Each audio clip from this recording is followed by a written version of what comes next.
The Vex'tharian Empire had, in its infinite wisdom and even more infinite arrogance, decided that the best way to integrate newly discovered species into galactic society was to throw them into combat arenas and see what happened. Democracy? Boring. Cultural exchange programs? Please. But watching primitives beat each other senseless while sophisticated beings placed bets on the outcome? Now that was civilization. For 3,000 years, the arena system had flourished across 700 star systems, each one broadcasting fights to trillions of viewers who had nothing better to do than watch lesser species try not to die in creative ways. The Vex'tharians, who stood 9 feet tall with exoskeletons that could deflect plasma rounds, considered themselves the architects of peace through entertainment. After all, if everyone was busy watching gladiatorial combat, they were too distracted to start wars. The logic was flawless, assuming you ignored literally every historical precedent ever. The arenas came in all sizes, from intimate venues holding mere thousands to the Grand Colosseum of Vex Prime, which could accommodate 4 million spectators and had better concession stands than most planets had hospitals. The fights themselves were regulated by an absurdly complex set of rules that basically boiled down to: try not to kill each other permanently. But maiming is encouraged, and if you die, well, that's what the waiver was for. When humanity had stumbled onto the galactic stage 6 years ago, waving enthusiastically and asking if anyone wanted to trade music files, the galaxy had collectively sighed. Another bipedal species. How original. They were short, squishy, had no natural armor, no venom, no psionic abilities, and their reaction time was laughable compared to most civilized species. They did have opposable thumbs, which was cute, and an alarming tendency to adopt anything that moved as a pet, which was concerning. The Vex'tharian Entertainment Commission, in their boundless generosity, offered humanity a spot in the arena circuit. It was meant to be a gentle introduction, a way for humans to earn some quick credits and maybe gain a little respect. The commission expected humans to be mediocre fighters at best, good for a few laughs before they inevitably got stomped by literally anyone else. Humans were designated Class F fighters, which was one step above, please don't put this creature in an arena, it's basically a walking bruise. They were wrong. Magnificently, hilariously wrong. The thing about humans, which the galaxy was slowly and painfully learning, was that they were unpredictable. Not in a cute, quirky way, but in a, why is that human eating the poison that was supposed to kill it kind of way.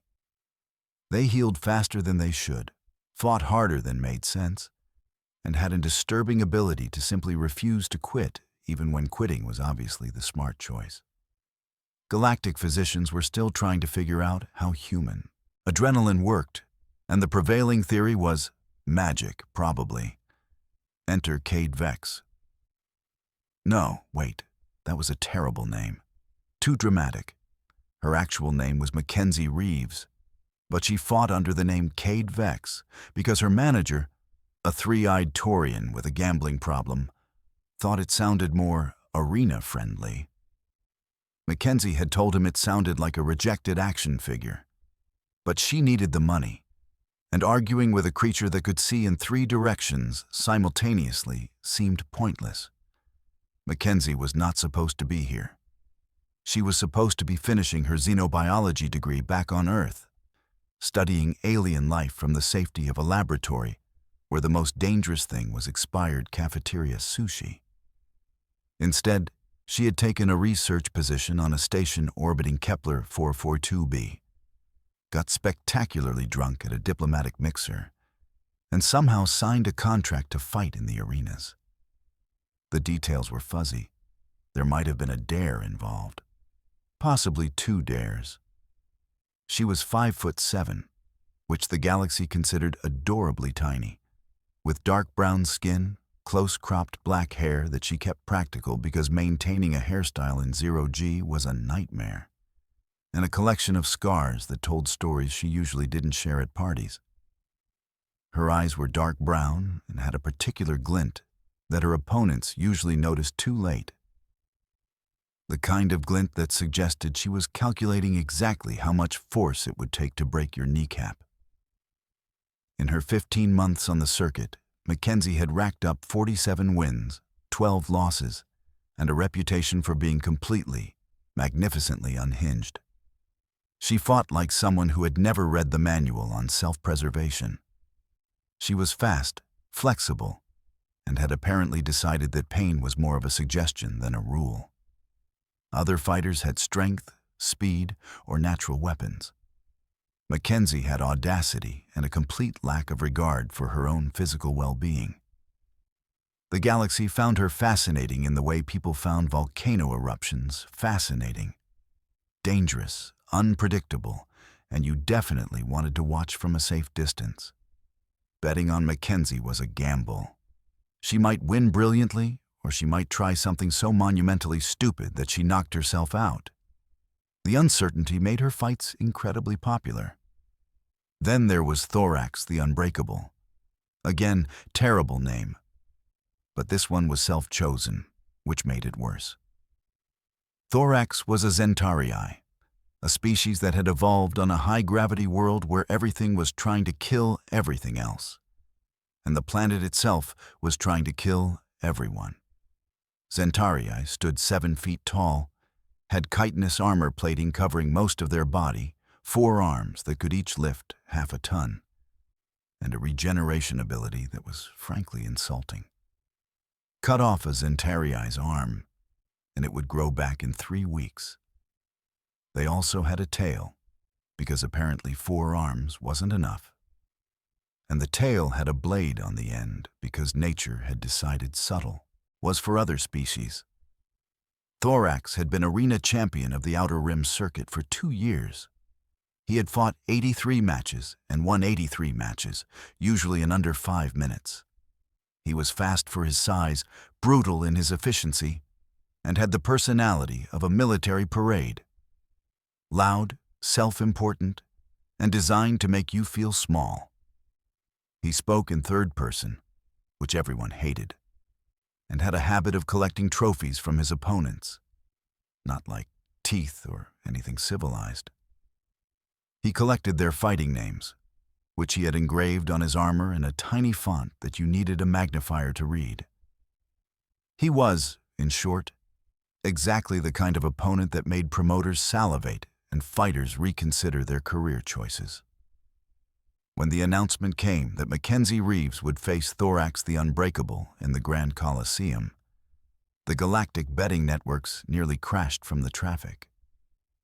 The odds were 30-1 against the human. Some bookies offered 50-1. One optimistic Blornaon offered 100-1, figured he was safe, and immediately regretted his life choices when several humans showed up with their entire savings. The build-up to the fight was a media circus. Thorax gave interviews where he explained, in excruciating detail, exactly how he planned to dismantle the human. He called her the soft one, which was rich coming from someone whose species had literal armor. He promised that the fight would last less than 2 minutes, which was honestly generous of him. He suggested that humans should stick to activities more suited to their abilities, like sitting down and being afraid. Mackenzie, for her part, gave exactly 1 interview, told the reporter that Thorax's armor made him look like a nervous insect, and then refused to elaborate. The clip went viral. Thorax was not amused. The day of the fight arrived with all the subtlety of a supernova. The Grand Coliseum was packed to capacity, 4 million beings from every corner of civilized space, all here to watch a human get predictably destroyed. The concession stands were doing record business. The betting pools were astronomical. Somewhere in the upper decks, a group of humans had unfurled a banner that read, "Earth sends its regards," which was either inspiring or ominous, depending on your perspective. The arena itself was a circular pit 200 meters across, surrounded by force fields and very expensive seating. The floor was standard combat terrain, flat, featureless, and easy to clean. The lighting was dramatic, because everything in the Vex'thari Empire was dramatic, with spotlights that could probably be seen from orbit. Mackenzie entered from the west gate, wearing light combat armor that covered her vital organs, and basically nothing else, because mobility was more important than protection when your opponent could punch through steel. She carried no weapons. Weapons were optional in arena combat, but most fighters found them more trouble than they were worth when your opponent could simply take them from you.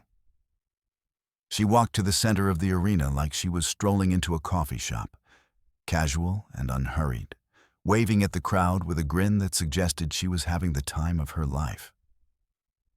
The crowd mostly booed. Humans in the audience cheered. It was a mixed response. Thorax entered from the east gate, and the arena erupted. He played to the crowd, flexing all four arms, his tail whipping dramatically behind him, his armor gleaming under the lights. He looked like a war machine, which was the point. He pointed at Mackenzie with one claw and shouted something in Vex'thari that the translators rendered as, "Thorax will break the soft thing." Mackenzie cupped her hands around her mouth and shouted back, "You talk about yourself in third person, that's a red flag."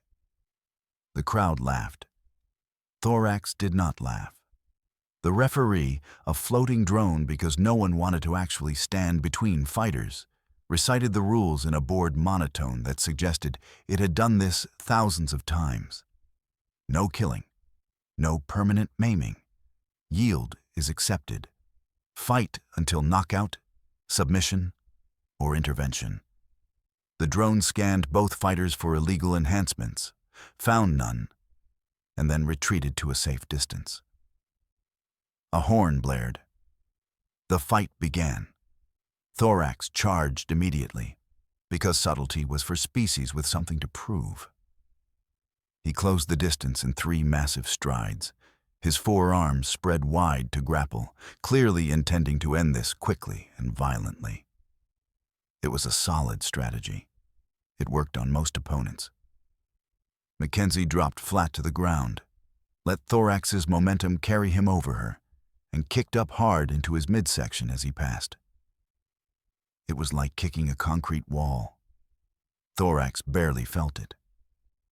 But it threw his balance just enough that he stumbled, and Mackenzie rolled away, coming to her feet 5 meters distant. The crowd roared. First blood, metaphorically, to the human. Thorax spun, his tail whipping around, and snarled something that the translators politely declined to render. He circled left, more cautious now, his eyes tracking Mackenzie's every movement. She circled right, matching him, her hands loose at her sides, her weight balanced. They engaged again. Thorax swung with 2 arms, a combination designed to crush ribs. Mackenzie ducked under the first, sidestepped the second, and drove her fist into the joint of Thorax's 3rd arm. Vex'thari joints were armored, but they still had weak points, and Mackenzie had studied the anatomy extensively. Thorax hissed, more in surprise than pain, and backhanded her with his 4th arm. The hit caught Mackenzie across the shoulder and sent her sprawling. She rolled with the momentum, came up in a crouch, shook her head once, and grinned. Blood trickled from her lip where she had bitten it. She spat red onto the arena floor. "That all you got, shell boy?" The crowd was losing its collective mind. This was supposed to be a massacre. Instead, the human was talking trash and still standing. Betting odds were adjusting in real time. Some clever gamblers were hedging their bets. Most were too shocked to think. The fight continued. Thorax had the advantage in strength, reach, and durability. But Mackenzie had speed and an apparently suicidal willingness to take hits if it meant landing her own. She targeted joints, vulnerable spots, the gaps in his armor. She fought like someone who had nothing to lose and found the whole situation hilarious. 5 minutes in, both fighters were bloodied. Thorax's armor was cracked in 3 places. Mackenzie's left eye was swelling shut, and she was pretty sure at least 2 ribs were fractured. Neither was backing down. Then Thorax made a mistake. He got confident. He caught Mackenzie in a grapple, all 4 arms wrapping around her torso, lifting her off the ground. She struggled, but his strength was overwhelming. He squeezed, clearly intending to force a submission, his mandibles clicking in what passed for a Vex'thari laugh. Thorax told you, the soft thing breaks. And then, because the universe has a sense of humor, Thorax reached up with one claw and grabbed Mackenzie's hair, yanking her head back to expose her throat in a dominance display. The arena went silent. Not quiet. Silent. 4 million beings collectively held their breath. Pulling hair in combat was technically legal. It was also considered deeply disrespectful, a taunt, a way of saying your opponent wasn't even worth fighting properly. It was the kind of move that started blood feuds. Thorax had done it because he was showboating, playing to the crowd, making sure everyone knew just how thoroughly he was dominating this fight.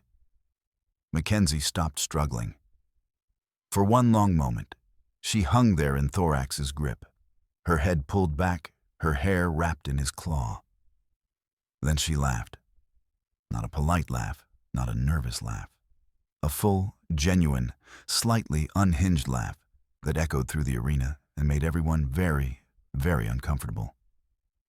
"Oh," Mackenzie said, her voice carrying in the silence. "Oh, you just made a mistake." Thorax squeezed harder, trying to force submission. Mackenzie, still laughing, drove her thumb into the soft tissue under Thorax's primary arm, right where the nerve cluster was. Vex'thari anatomy had a design flaw. Their incredible strength came from densely packed musculature, which required equally dense neural pathways. Hit the right spot, and you could trigger a reflex. Thorax's arm spasmed. His grip loosened for half a second. That was enough. Mackenzie twisted, impossibly flexible, and headbutted Thorax right in his mandible. The impact shattered part of his facial armor and probably gave Mackenzie a concussion, but she was already moving. She drove her knee into his midsection, once, twice, 3 times, targeting the same spot she had kicked earlier. The armor there was already weakened. On the 3rd hit, it cracked. Thorax dropped her, staggering back, and Mackenzie hit the ground in a controlled fall, rolled, and came up behind him. Before he could turn, she jumped onto his back, wrapped her legs around his midsection, one arm around his throat, and used her free hand to grab his tail. "You want to pull hair?" Mackenzie shouted, loud enough for the entire arena to hear. "Let's talk about boundaries." She yanked his tail. Hard. The blade scraped against his own armor. Thorax roared and spun, trying to throw her off. Mackenzie held on like a particularly determined barnacle. The crowd was screaming. The commentators were screaming. Somewhere, a Blorgnian bookie was screaming, because he realized he was about to lose his shirt. What followed was less a fight and more a physics demonstration on the topic of why humans are terrifying. Mackenzie fought like gravity was optional and pain was a social construct. She used every dirty trick in the book, plus several that weren't in any book, including one that involved biting, which was technically legal but widely considered unsporting. Thorax was stronger, but Mackenzie was relentless and crazy, mostly crazy. At the 8-minute mark, Mackenzie got Thorax in a submission hold that should not have been physically possible.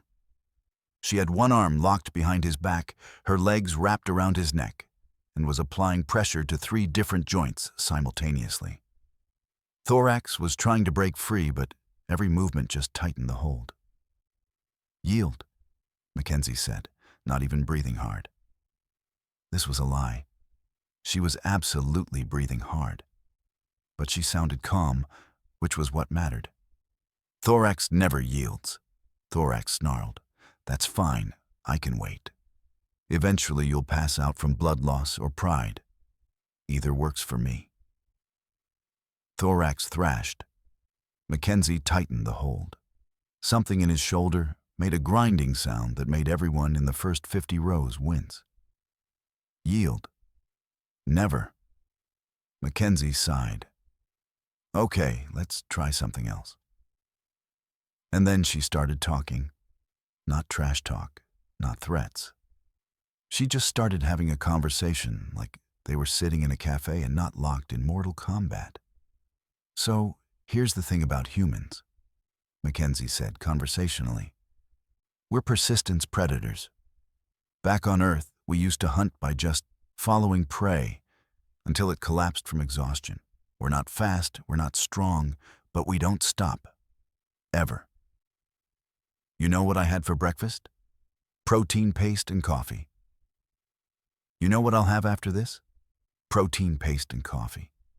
You know what I'll be doing tomorrow? Probably fighting someone else. This is my life now. I have literally nothing better to do than hold this position until you either yield or something important breaks." The crowd was riveted. This was not standard arena psychology. This was something else entirely. "I pulled your tail," Mackenzie continued, still maintaining the hold. "Because you pulled my hair, and that was rude. And you know what happens when you're rude to someone who has nothing to lose? They get creative. So here we are.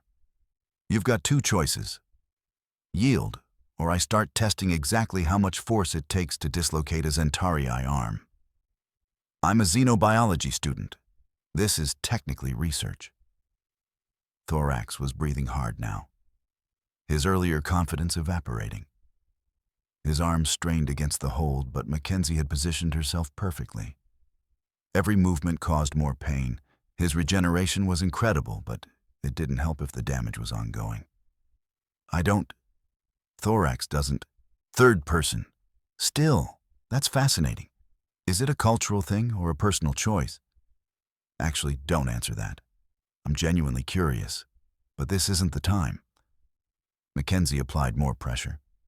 Thorax gasped. "Last chance. Yield, and we both walk away. Don't yield, and I guarantee you'll be in medical for a week. Your choice. I'm good either way." The arena was silent except for Thorax's labored breathing. 4 million beings waited. The moment stretched. "I yield," Thorax whispered. "What was that? Couldn't hear you." "I yield," Thorax roared, his pride shattering audibly. Mackenzie released the hold immediately and stepped back, hands raised. The referee drone swooped in, scanning both fighters, confirming the submission. The horn blared. The fight was over. The arena erupted. The noise was deafening. Humans were screaming. Other species were screaming for different reasons. The betting networks crashed entirely. Somewhere, that Blorgnian bookie was sobbing into his tentacles. Mackenzie stood in the center of the arena, bloodied, bruised, grinning like an absolute maniac. She looked up at the crowd, spread her arms wide, and shouted, "Earth sends its regards." The human section of the crowd went ballistic. Thorax lay on the arena floor, staring at the ceiling, processing what had just happened. He had lost. For the first time in 2 years, he had lost. To a human. A Class F fighter. A species that was barely considered a threat. His 83-fight win streak was over. His reputation was shattered. His armor had literal cracks in it. But that wasn't the worst part. The worst part came in the medical bay, 15 minutes later. Mackenzie was getting her ribs checked. definitely fractured, possibly broken. When Thorax walked in, he had removed most of his armor, revealing the lean, muscular form underneath. His mandibles were clicking nervously, a Vex'thari tell for anxiety. "Can we talk?" he asked, speaking in first person, which was when Mackenzie realized how badly she had broken him. "Sure," Mackenzie said, wincing as the medical drone wrapped her ribs. "What's up?" Thorax sat down, which was when Mackenzie noticed that he was shaking slightly. "That hold you used? The one at the end. Where did you learn it?" "Made it up on the spot. Why?" Thorax looked at her like she had just told him gravity was optional. "You made it up?" "Yeah. I mean, I knew the anatomy, I knew the leverage points, I just put it together. Is that weird?" Thorax made a sound that the translator rendered as hysterical laughter. "Is that weird? Is that weird? You're telling me you invented a submission technique in the middle of a fight that defeated the Outer Rim champion, and you think that might be weird?" "Well, when you put it like that..." Thorax stood up, paced, sat back down. "I've been fighting for 6 years. I've trained under masters. I've studied every technique. I was undefeated, and you just improvised. Look, if it makes you feel better, I was absolutely winging it. I had no idea if that would work." "It doesn't make me feel better." The medical drone beeped disapprovingly. Thorax lowered his voice. "I came here to, I don't know, understand. How did you do it? How did you beat me?" Mackenzie considered this. "Honestly, you were better than me. Stronger, faster, more experienced. You should have won easily." "Then why didn't I?" "Because you got cocky. You pulled my hair." Thorax's mandibles clicked in embarrassment.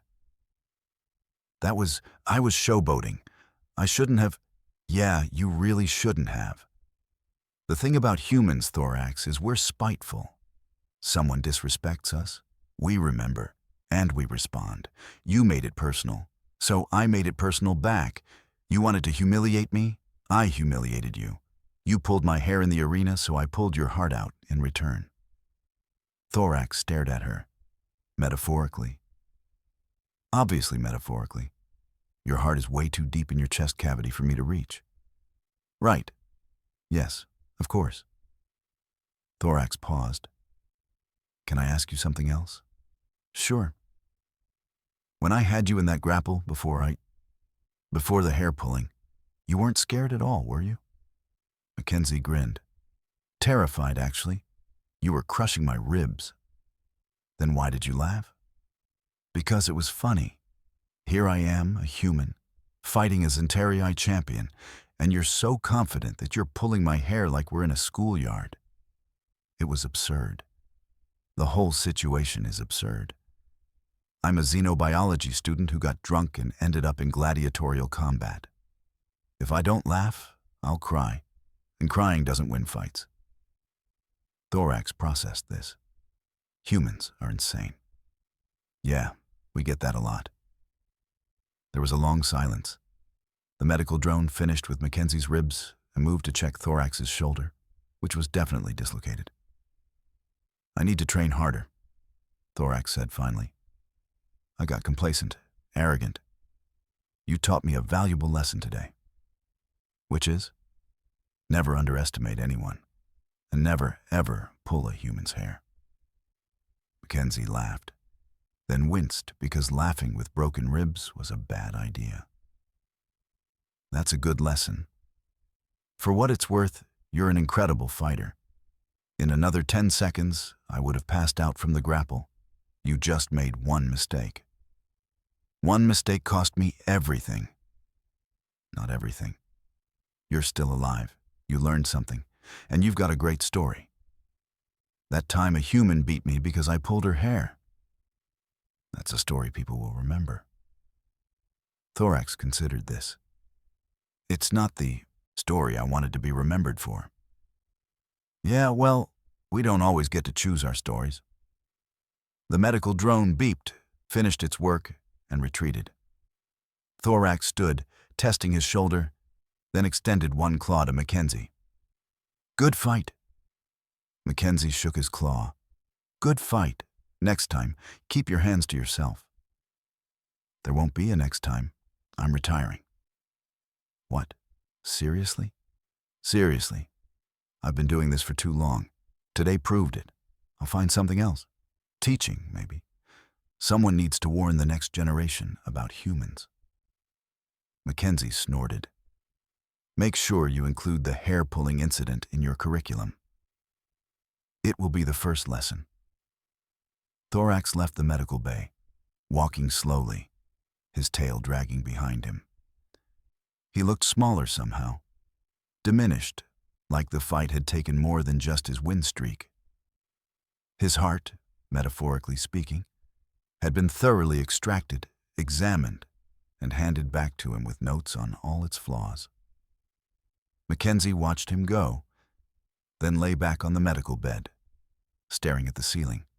Her manager, the three-eyed Taurian, burst into the room waving a data pad. "Do you have any idea how much money we just made?" he shrieked. "The odds were 30 to 1, 30 to 1. I bet everything." "You bet everything on me losing or winning?" "Winning! Obviously, I had faith. You told me yesterday I had no chance." "That was before. This is now. Now you're famous. Everyone wants to know about the human who beat Thorax. We've got interview requests from 17 networks." Mackenzie groaned. "Can we not? I just want to eat protein paste and sleep for a week." "No sleeping. We're scheduling your next fight. I've got 3 promoters bidding for—" "I'm taking a break." "You're what?" "A break. 2 months. I need to heal and I need to study. I've got exams." "Exams? You just became the most famous fighter in the Outer Rim and you want to take exams?" "Yes. Because this—" Mackenzie gestured at the medical bay, her broken ribs, the bruises covering 70% of her body. "Is temporary. My degree is forever. Or at least until I forget everything, which, given the head trauma, might happen sooner than I'd like." The manager sputtered, argued, pleaded, and eventually left when Mackenzie threatened to fight him next. She was pretty sure she could take him. He only had 3 eyes. The next day, the galactic news networks were filled with analysis of the fight. Experts broke down every move, every decision, arguing about technique and strategy. The consensus was that Thorax had been defeated not by superior skill, but by psychological warfare and sheer human unpredictability. Some called it luck. Others called it genius. A few called it cheating, though they couldn't point to any specific rule violation. Humans across the galaxy were celebrating. Mackenzie became an instant icon, a symbol of human tenacity and spite. Memes were created, songs were written.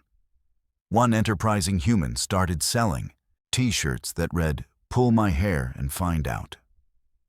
Thorax, true to his word, retired from fighting.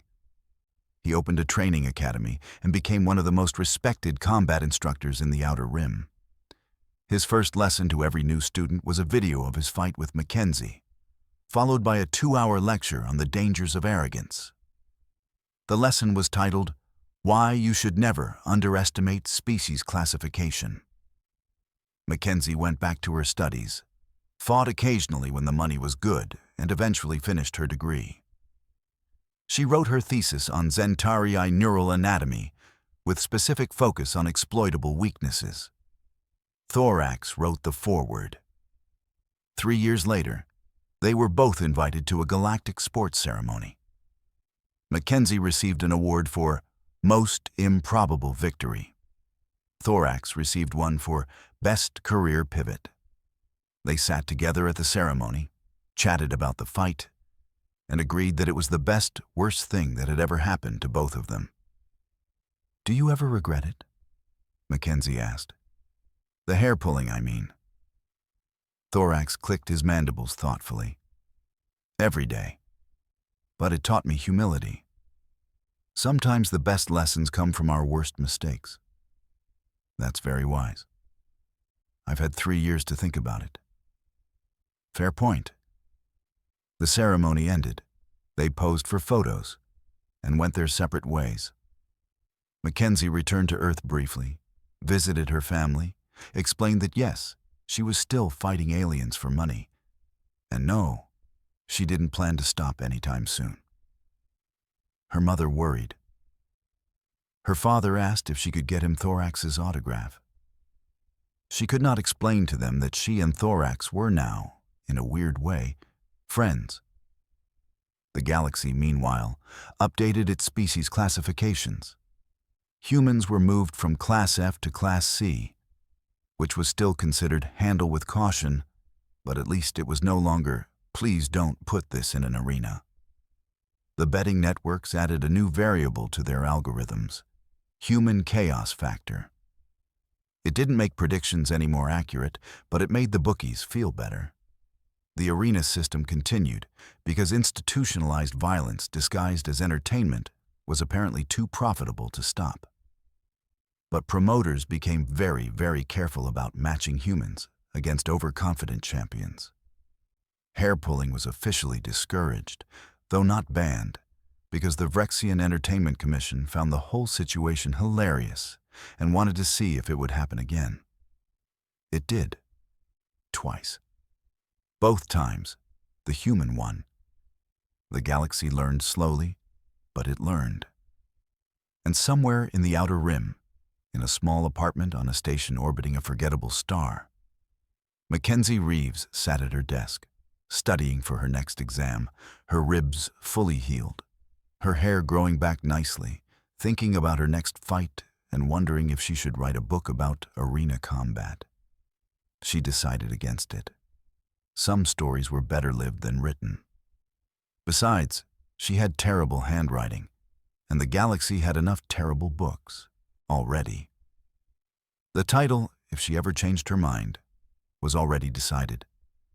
He pulled my hair in the arena, so I pulled his heart out in return. A memoir of spite and violence. It would be a bestseller. But that was a problem for future Mackenzie. Present Mackenzie had exams to study for and protein paste to eat. The glamorous life of a gladiator student was never-ending.